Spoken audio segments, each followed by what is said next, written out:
afternoon, everyone. Welcome back to the Plant-Based Asia Summit. I'm Angie, and this afternoon I'm super excited to announce you to our next speaker, who'll be talking about ocean conservation, which is a topic that is very near and dear to my heart. Now, Peter Hammerstedt is the Director of Campaigns for Sea Shepherd Global, an international nonprofit organization with a worldwide presence and a mission to protect all marine animals.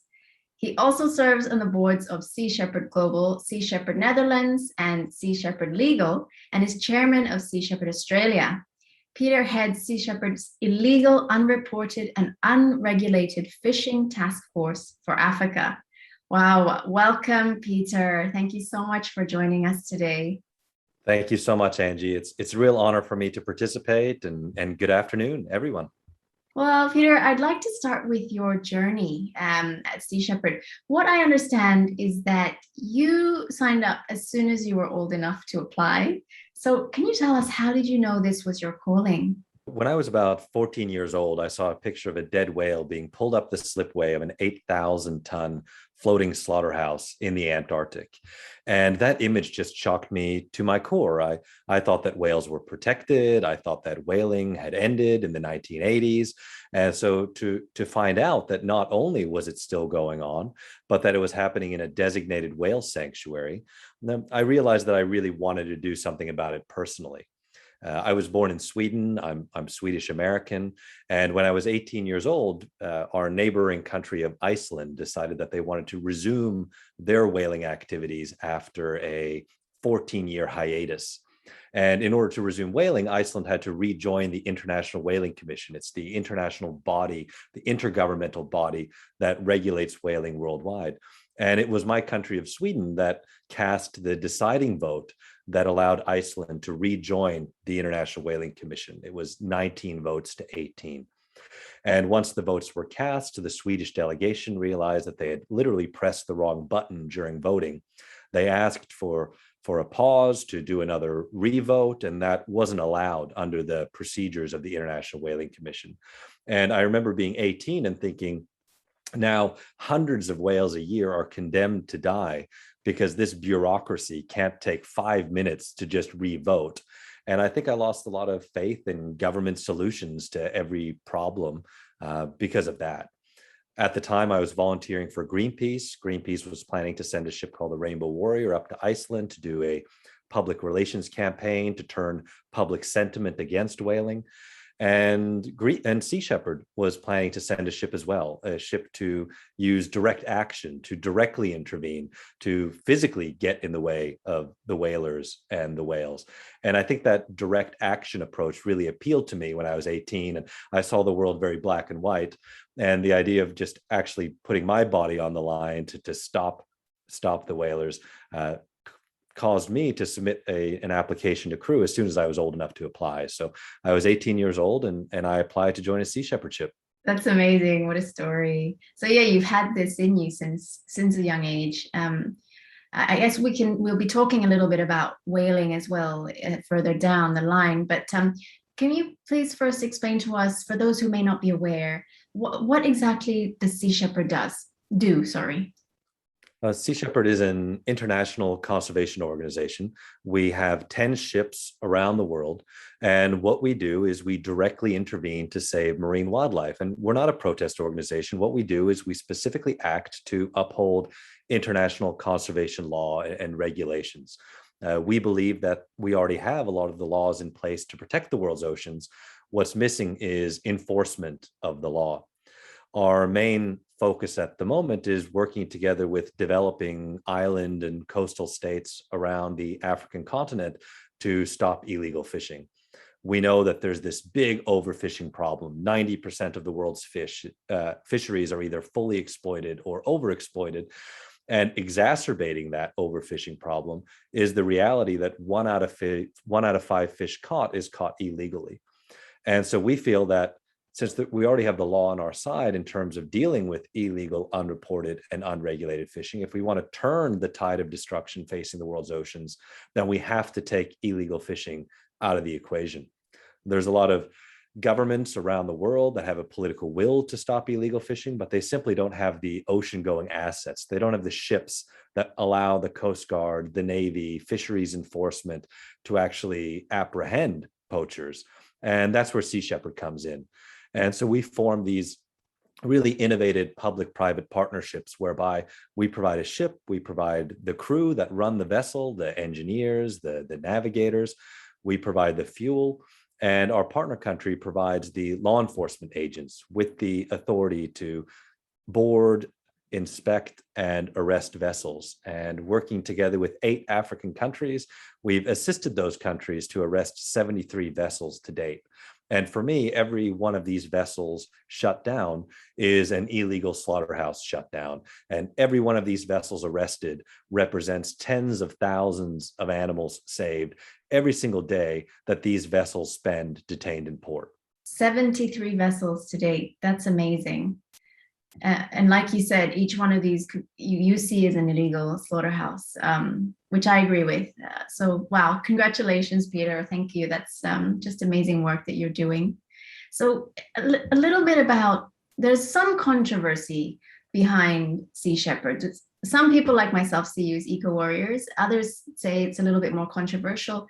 So could you please explain this disparity, and where do you see Sea Shepherd standing? When it comes to our partner countries who we're assisting to fight illegal fishing, we're seen as incredible allies and partners. And that's why we're invited to these countries to work with the authorities.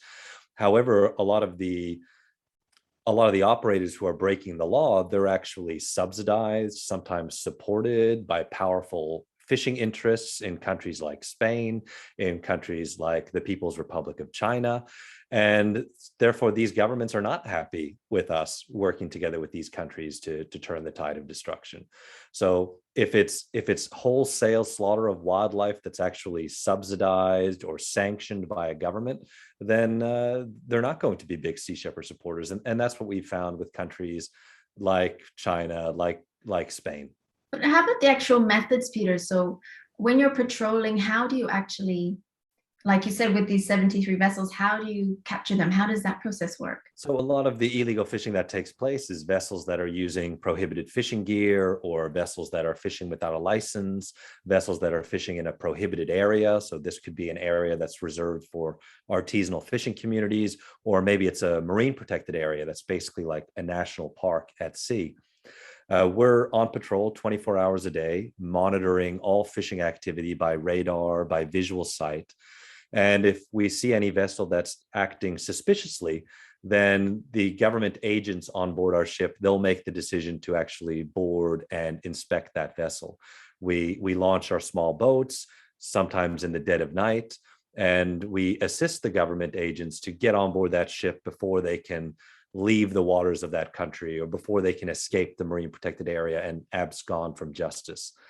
Then an inspection takes place. The nets are measured, the catch on board is inspected and examined. The government agents go through any paperwork, and if there are violations, then that vessel is placed under arrest. As an example, I just came back from Gabon in Central Africa. For several days, we had the Minister of Fisheries on board the ship, actually on patrol with us. We boarded a shrimp trawler off the coast of Libreville, the capital city. And once on board, the minister discovered that this shrimp trawler, out of their entire catch, only about 0.2% of the catch was shrimp. The other 99.8% of the catch was other fish, what's known as bycatch, or incidental take, basically the fish that isn't the primary target of this fishing vessel. So more than 99.8% of the catch of this vessel was not the target species, and the majority of that was thrown overboard dead. That shocked the minister. The mesh size was also incorrect, so the vessel was placed under arrest. It's still detained in port. And because of this disparity between the catch and the bycatch, the Minister of Fisheries actually suspended the entire shrimp fishery. So the other 2 vessels belonging to that shrimp fleet, they went back to port. This kind of catch-bycatch ratio issue is a big concern in shrimp fisheries. Generally, about, on your average shrimp fishing boat, for every kilo of shrimp that's caught, another 6 kilo of marine wildlife is thrown overboard. Sometimes that number can be 16 times that amount. As somebody who's been an ethical vegan for almost 20 years, it's something that just shocks me to the core. I don't think you see that kind of wastefulness in any other type of animal industry. And yet fish and shrimp get the least amount of attention within the vegan advocacy movement, even though twice as many fish are killed every single year as all other animals combined. And when it comes to the shrimp fishery, it is really some of the most destructive fishing in the world. Wow, thank you. Thank you so much for sharing that, Peter. I'm really shocked as well. I knew it was bad, but over 99.8% being bycatch is Right. It's shocking. And that's why Sir Paul McCartney said that if slaughterhouses had glass walls, then everybody would be a vegetarian or vegan, right? Now, if we imagine the industrial fishing that takes place offshore, you have to imagine that these slaughterhouses, not only do they not have glass walls, but they're also hundreds, sometimes thousands of miles offshore, accessible only by boat. And therefore, it's really out of sight and out of mind. And I think that's one of the really important functions that the Sea Shepherd campaigns have. Not only are we assisting the authorities to arrest these ships, but we allow government agencies to see firsthand what's being taken out of their seas, what's being exploited. And we also get to educate a Western audience, especially as to what is being taken out of the sea, what is the impact of the food choices that they make. That is incredibly important. So Peter, I'd like to know which areas of the world do you have to patrol the most, and why is that? It can feel like a daunting task to save our oceans. We only have a fleet of 10 vessels. We can't single-handedly do it. What we can do is set an example that hopefully is followed by other well-resourced governments. What we can do is shine a searchlight or a spotlight on the problem. Thankfully, you don't have to save the entirety of the oceans, right? You have to identify these key areas of marine biodiversity, these areas of ecological resilience to protect. And that's what we've discovered in West Africa. It's what we've discovered in the Eastern Tropical Pacific, off the coast of Latin America, on the Pacific side. These are areas like the Galapagos Islands, places like the Gulf of Guinea, where there still is fish, where there still is marine wildlife, where the fisheries haven't been overexploited to the point that they have in Southeast Asia or off the coast of Europe. And so these are the areas where we have decided to take a stand. And there have been recent documentaries, like Seaspiracy, which was on Netflix. And in these films and documentaries, it's been said that we're going to run out of fish by the year 2050, if not sooner. Can you please share the main reasons behind this and what's actually going to happen to us as a human species when this happens? So about 2 months ago, I was off the coast of the Galapagos Islands together with a journalist from the Associated Press to monitor what the Chinese distant water fishing fleet is doing in pursuit of squid. There were about 600 Chinese squid vessels operating off the coast of Latin America. And the reason why the Chinese distant water fishing fleet is focusing on squid is because predatory fish populations like sharks, like tuna, have fallen drastically. And therefore, industrial fishing vessels are fishing down the food web. They're targeting what has been less lucrative fish historically. That's the big indicator of the trend we're seeing of the world's oceans, where the amount of fish in the world's oceans today is about half in biomass of what was there 50 years ago. If we look at shark populations in the Atlantic, and sharks are indicative of a healthy ecosystem because they regulate the health of an ecosystem, shark populations have fallen by as much as 90% in the past 50 years, and 1/3 of shark species are endangered. So there's a real dangerous trend. And when we target predators in particular, like sharks, like tuna, that can have consequences further down the food web that we can't even begin to quantify or estimate. We're not only faced with the overfishing problem, but we're faced with a global warming issue where warming oceans is reducing fish populations. And in fact, the area where I spend most of my time working, the Gulf of Guinea, it's believed that by 2100, the amount of fish in the Gulf of Guinea will be 10% of what it is now due to climate change alone. That's even if we took off all the existing fishing pressures, fish populations would fall by 90% due to climate. The majority of the world's population live close to shore. They live coastally. The majority of people in developing coastal countries, like in West Africa, South Pacific countries, they depend on fish as their primary food source. And as ethical vegans based in Singapore or in the United States or in Sweden, where it's very easy to be vegan, it's a very different situation in these coastal communities. And this in wholesale industrial slaughter of animals led primarily from Europe, primarily from the People's Republic of China, is going to have huge, huge impacts on some of the world's poorest people. Thank you, Peter. Gosh, it's a bleak picture, isn't it? But I'd like to know, is there even such a thing as sustainable fishing? Well, sustainability is a difficult thing to measure, and everybody's definition of sustainability differs. The main model that's used now for determining what is a sustainable fishery is this way of measuring what's known as maximum sustainable yield, or MSY. What that basically means is that if you have 1,000 fish in an ecosystem today, and you take 500 fish of the ecosystem next year, then the following year there'll be 1,000 fish in the ecosystem again. So you basically just kind of you ensure that you fish a certain amount, ensuring that the amount of fish kind of remains steady within the ecosystem over time. But the problem with that model is that we're already measuring the oceans from a diminished state. There are all of these reports from the 1600s, the 1700s of European colonialists coming to North America and seeing so much fish off the shore of North America that they could almost literally walk on the backs of cod from ship to shore, that they could throw a bucket overboard and just pull that bucket up and it would be just full of fish. And there's so many of these accounts from so many different countries that it's likely not apocryphal. It's likely that this was the case. We can't imagine that amount of fish in the world's oceans because we're already looking at it from a diminished state.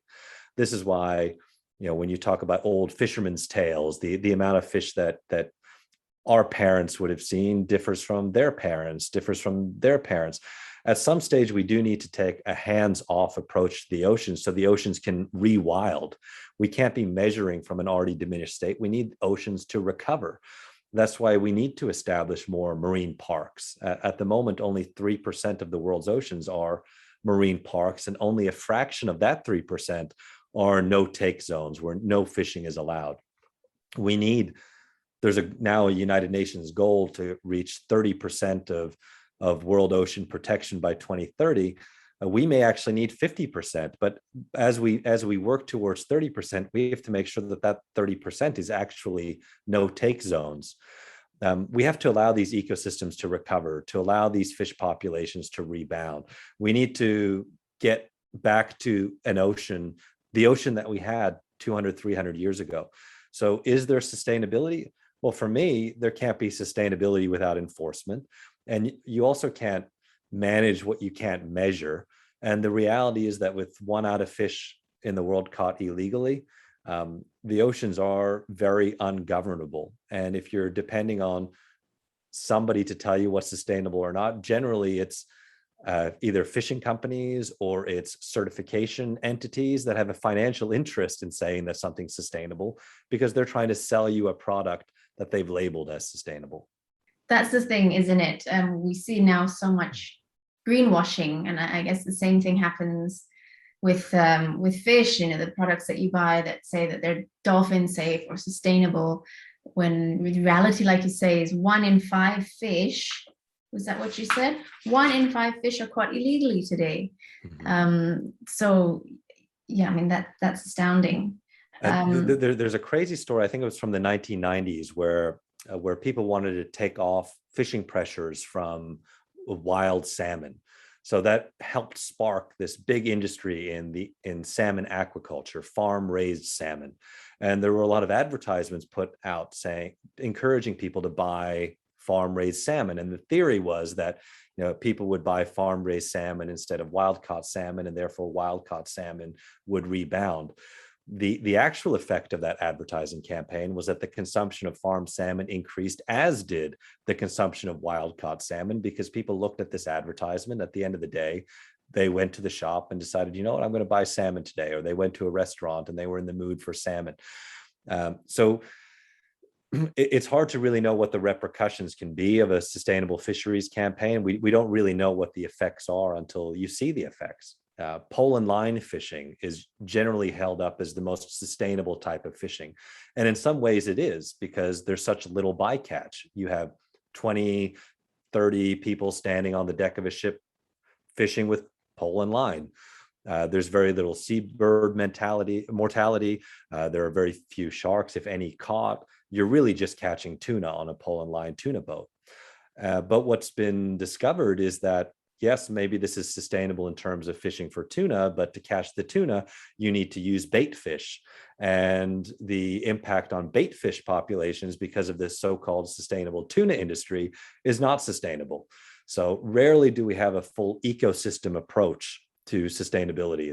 We're always just looking at one species, but that's impossible because marine ecosystems are very, very complex places.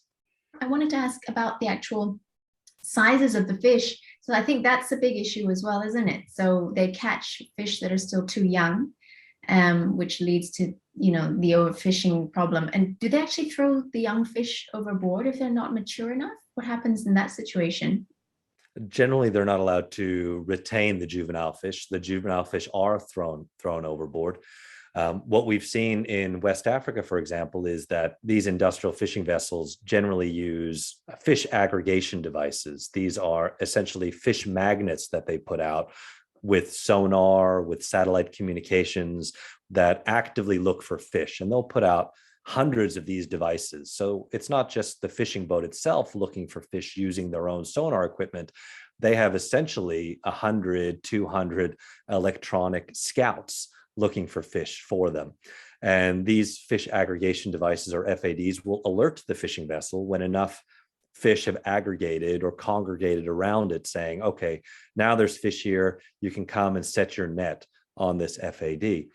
And what research has shown is that these FADs attract juvenile fish.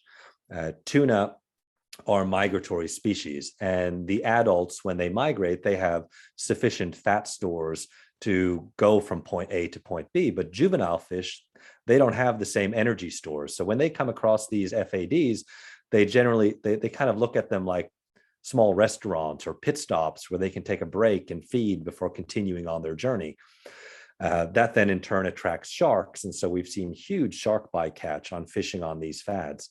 The data in Gabon shows that when a tuna purse seiner fishes on a free school of tuna, so no FAD, about 87% of the fish are adult fish that are caught.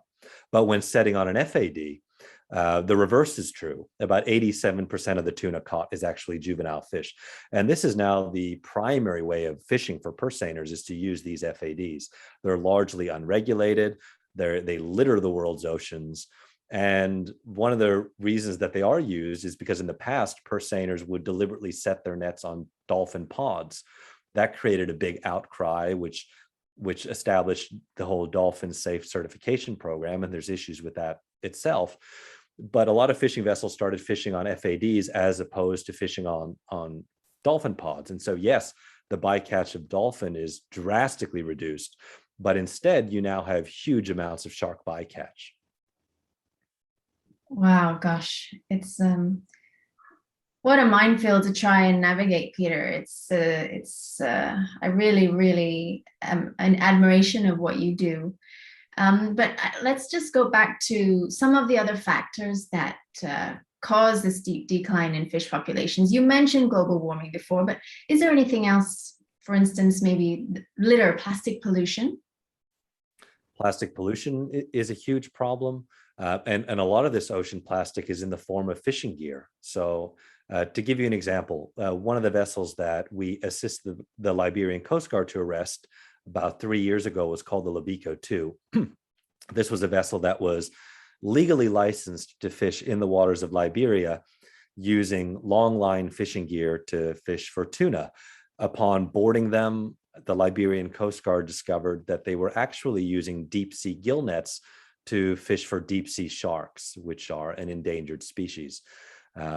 These deep sea gill nets are essentially like invisible curtains of death that are anchored on the ocean bottom and catch everything that swims into them. This vessel belonged to a fleet of about 50 deep sea gill netting boats that operated in the North Atlantic in the 1990s. In just 3 years, these 50 vessels brought the deep sea shark population in the North Atlantic down to 20% their pre-fishing number. Every single month, or actually every 2 months, each one of these vessels was losing 30 kilometers of gill net as ghost net, right? Which 30 kilometers times 50 boats is 1,500 kilometers of gill net lost every 2 months just in the process of them fishing. And that's the equivalent of about 750 tons of marine plastic pollution in the form of fishing net every single month.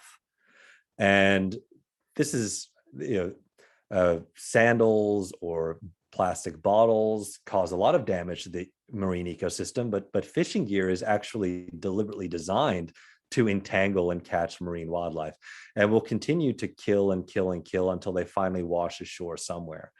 There are all these regulations for merchant vessels, for cargo vessels, that you can't throw plastic overboard, right?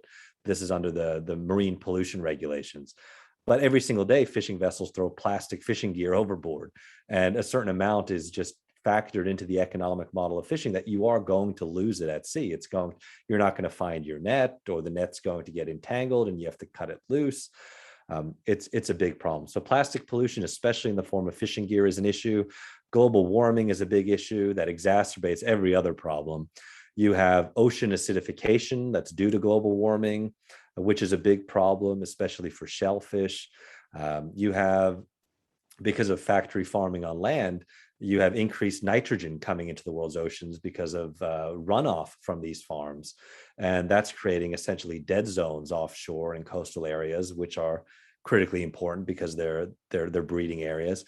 You have mangrove forest deforestation happening all over the world. People are cutting down mangrove forests either to fish illegally, or they're doing it to burn for charcoal or to use in construction, and that's affecting spawning fish populations. So it's a lot of issues, and that's why the overfishing problem is one that we should be able to alleviate drastically. There's so many things that need to be done, right, to bring about an end to climate change. It's so complex, even the world's governments can't seem to do anything about it, right? In every time they meet. But illegal fishing, here's 1/5 of the global fishing problem, where we already have the laws on our side. Surely we should be able to take this key factor out of the equation. Thank you, Peter. And can I just confirm, when you say deep sea gill nets, what is that the same with the trawler fishing, or is that different? Trawl fishing is different in that with a trawler, you're basically pulling a net behind the vessel, almost like dragging a big sock behind the ship. The most destructive form of trawling is what's known as bottom trawling, where the net is actually weighted, has steel rollers on the bottom, and that essentially plows the ocean bottom, destroying the ecosystem along with it. It's the equivalent, and the bycatch is enormous with trawlers, as we saw with the shrimp trawler that was arrested in Gabon. It's the equivalent of going into the forest and wanting to hunt deer, and doing so by going into that forest with a bulldozer and essentially running over everything on your way to finding the deer. Thank you, Peter, for explaining that. Now, what are your views on commercial aquariums like SeaWorld? I see commercial, my personal opinion is that I see aquariums in much the same way as I see zoos. I think it's the argument that's often used for them is that it allows young people to see wildlife firsthand, so that they get a passion for protecting the natural world. But I think you learn about as much from animal behavior by going to a zoo as you learn about human behavior by going to a prison. What I think children take away from it is an underlying belief that it's okay to imprison animals against their will. And I think the argument is used that, well, for the sake of conservation, it's okay to imprison these animals because they basically become ambassadors for their species. It's an incredibly complicated matter. A lot of zoos and aquariums do marine conservation work as well, but generally it's just a fraction of the work that they're doing. The majority of it is that it's a commercial venture. And I think children especially have learn a lot more about marine wildlife by engaging with marine wildlife offshore, by seeing marine wildlife firsthand, but also by documentary films. And now with virtual reality and other technologies, there's so many avenues to teach children about marine wildlife. Yeah, that's a good point. Thank you, Peter. I agree with you there. And I'd like to know, so we've discussed all these awful things that are happening in the oceans with our marine species declining. So what is the solution for the oceans? Do we stop eating fish altogether? If we do, how quickly will fish populations regenerate? And is there anything else that we can do? Well, fish populations can recover very, very quickly. They have an amazing ability to regenerate fish populations. Sharks take much longer to repopulate. Whales take much longer to repopulate. I think what we need is a combination of things. I think a criticism of Seaspiracy was the "don't eat fish" message at the end of the film. And the criticism was that, well, that message doesn't apply to everybody in the world. A lot of the developing world requires fish as their primary source of protein. I don't actually think that was the message of the film. I think the film focused mostly on the destructiveness of the tuna fishery, on salmon farming, on fish species that we generally interact with when we go to a supermarket in Singapore or in Sweden or in the United States. I don't think the filmmakers ever meant to say that people in Liberia who are making $70 a month shouldn't be able to do artisanal fishing. I don't think that was the argument of the film. I think that was misrepresented by people who wanted to misread the argument. I think in places like Singapore and the United States and Sweden, where people can switch to a plant-based diet, I think that's a responsible thing to do, especially to mitigate the effect of climate change, which is the issue that drives all of these other problems or exacerbates them. I became vegetarian when I was 14. I'm 36 now. I became vegan when I was 17. And for me, it was a personal choice and a healthy choice. People don't have to be vegan to join Sea Shepherd, and we have omnivores on board, we have vegetarians on board, we have vegans on board, but all the food that's served on the ship is vegan for a number of reasons. One, we recognize the impact of animal agriculture on the oceans. We don't want to spend donor money. A lot of donor money comes from the animal community on products that animal people wouldn't want to spend their money on. And it allows us to be ethically consistent. I think for people who live in developed countries, who have the money to go to a plant-based diet, I think personally that's the route to go. I think we need to put aside a lot more of the oceans as marine protected area. I think 50% of the world's oceans should be protected. I think we have to also consider it. I'll tell you what I see Sea Shepherd's role as being. I often look at us as being a sort of a bridge between the conservation movement and the animal rights movement. I think too often as animal rights activists or as vegan advocates, we don't see the ties that bind us to conservationists. And I think we do need to ally ourselves with conservation groups. I think we have to see ourselves as fighting the same battle. I think we also have to see the social justice issues that are involved. And that's why I feel really passionate about these West African campaigns, because there's something in those campaigns that appeal to everybody. If you care about supporting Sea Shepherd because you're a vegan, then our campaigns save more animals than any other campaign, really. An arrested trawler, every day that trawler spends in port is tens of thousands of marine creatures saved. I can't think of a better bang for your vegan buck than that. If conservation is your main passion, then we ensure that marine protected areas aren't just paper tigers. We make sure that the laws aren't just on paper. We bring an enforcement component. We help these governments to patrol these marine protected areas to ensure that they are marine protected areas, not only just in name, but also in practice. And if your passion is social justice, then we are really the only line of defense between wealthy fishing companies from some of the world's wealthiest countries stealing from some of the world's poorest people in some of the world's poorest countries. And I think if we can look at animal issues with an environmental lens and a human lens as well, we can form real coalitions, real movements that give us real hope to actually make a difference. Very, very well said, Peter. So definitely we need to be supporting organizations like yours. And I really wanted to just highlight what you said is responsible. The responsible thing to do is to not, to eat a plant-based diet. That's the responsible thing we can do right now. Not just for the oceans, but for animal agriculture, for climate change, for everything, which is, I think, a lovely way to end this interview.